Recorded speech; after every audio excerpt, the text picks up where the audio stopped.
पीक नुकसानीसाठी 2215 कोटींची मदत मंजूर झाली। 31,64,00,000 शेतकऱ्यांना मदत मिळणार आहे। शेतपीक नुकसानीसाठी मदत म्हणून जवळपास 31 लाख शेतकऱ्यांना 2215 कोटींची मदत मंजूर झाली आहे। मदत आणि पुनर्वसन विभागात अवकाळीग्रस्त शेतकऱ्यांसाठी सरकारने एक महत्त्वाचा निर्णय घेतला आहे। शेतकऱ्यांना 128 कोटी 65 लाखांची मदत राज्यातील 1,80,574 शेतकऱ्यांना मिळणार आहे। जानेवारीपासून झालेल्या नुकसानीच्या पंचनाम्याची कारवाई सुरू आहे। राज्य मंत्रिमंडळाच्या बैठकीत मुख्यमंत्री युद्धाची झळ आता शेतीला। एलएनजी तुटवड्याने खत टंचाईचा उडाला भडका। रब्बी हंगामासाठी खत साठा पुरेसा असला तरी मात्र खरीपामध्ये खत टंचाई जाहीर। एलएनजीचा अजिबात तुटवडा नाही, लॉकडाऊनची अफवा पसरवणे हा आहे देशद्रोहाचा गुन्हा।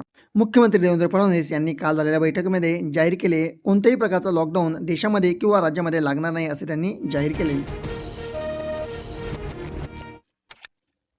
अवकाळी पावसामुळे बाधित बीड जिल्ह्यातील शेतकऱ्यांना 3319 शेतकऱ्यांना मिळणार 3 कोटींची मदत। निधी वितरणास होणार जून महिन्यापासून सुरुवात। पहिल्या आठवड्यामध्ये सर्वांच्या खात्यामध्ये पडणार पैसे। राज्यात उष्णतेच्या लाटेचा येलो अलर्ट। मुंबईसह अनेक शहरांमध्ये तापमानाचा पारा वाढणार। राज्यातील काही जिल्ह्यांमध्ये तापमानाचा पारा हा 50 अंश सेल्सिअसच्या वर जाणार। नागरिकांनी आपली काळजी घ्यावी।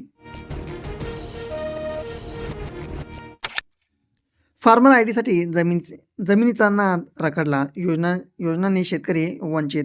पिंपळगाव हरीश्वरमधील तलाठी कार्यालयामध्ये टाळाटाळ। महाडीबीटीसाठी अनुदान कर्ज प्रक्रियेमध्ये अडथळा होतोय निर्माण।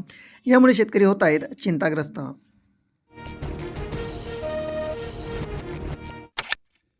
कांदा उत्पादन खर्चावरील तोटा 4,000 कोटींवर गेला। गेल्या वर्षातील स्थिती दर घसरणीमुळे शेतकरी सापडला आर्थिक कोंडीमध्ये। शेतकऱ्याचे बिघडले गणित। शेतीचे उत्पन्न वाढवण्यासाठी भाजीपाला आणि फळ निर्यातीवर भर देण्याची गरज। कृषी मंत्री चव्हाण यांनी शेतकऱ्यांना दिला मोठा सल्ला। यामध्ये भाजीपाला आणि फळ निर्यात केली तर यामध्ये शेतकऱ्यांचं गणित हे व्यवस्थितपणे बसू शकते। बदललेल्या शक्तीपीठ महामार्गावरील जमिनीच्या किमती दुपटीने वाढल्या। पंढरपूर, माढा, माळशिरस तालुक्यातील झालेजाळांची टोळी सक्रिय। शेतकऱ्यांची जमीन विक्रीस नकार।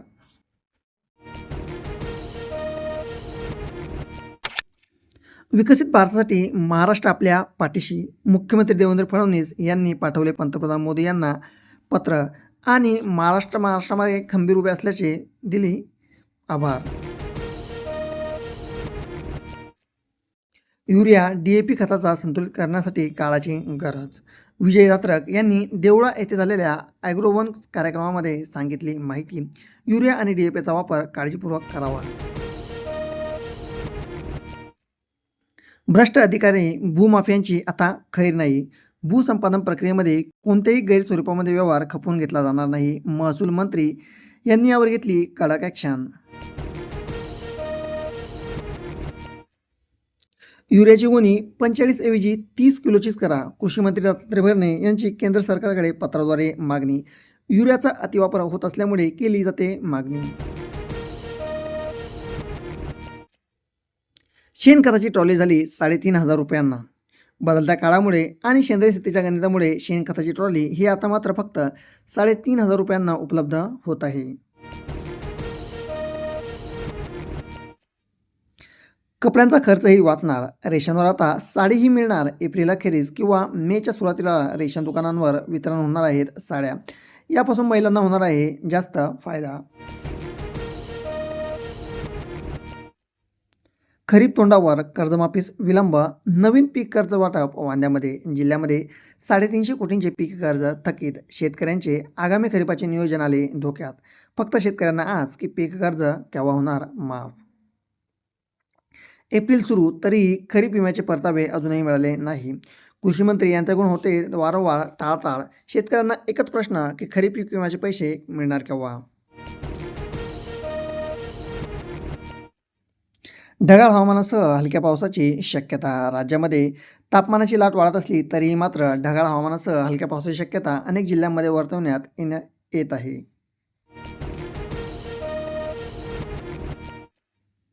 रासायनिक खतांची दरवाढी शेतकऱ्यांच्या बोकांडी.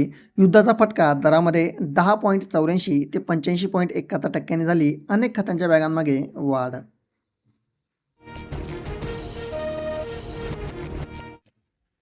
शेतकऱ्यांना 30 जूनपूर्वी कर्जमाफीचा लाभ. राज्यातील 24,73,566 शेतकऱ्यांकडे आहे कर्जाची थकबाकी. पण मात्र सर्वांना हा लाभ शेतकऱ्यांना 30 जूनपूर्वी प्रत्येकाच्या खात्यामध्ये मिळणार आहे आणि खाते साफ होणार आहे. 2.27 लाख शेतकऱ्यांना फार्मर आय डी, थेट योजना, ॲग्रिस्टॉक योजना, सर्व शासकीय योजनांचा लाभ थेट त्यांच्या खात्यामध्ये मिळणार आहे. नैसर्गिक आपत्तीमध्ये त्यांना मिळणारी मदत ही त्यांच्या खात्यामध्ये आता जमा होणार आहे. फक्त यासाठी फार्मर आय डी असणे आवश्यक आहे. दुपारी घराबाहेर पडणे टाळा. घरावर पांढरे आच्छादन ठेवा. राज्य सरकारच्या मार्गदर्शक सूचना जारी. नागरिकांसाठी सर्वसाधारण सूचना. दुपारी 11 ते 4 या वेळेमध्ये घराबाहेर टाळणे.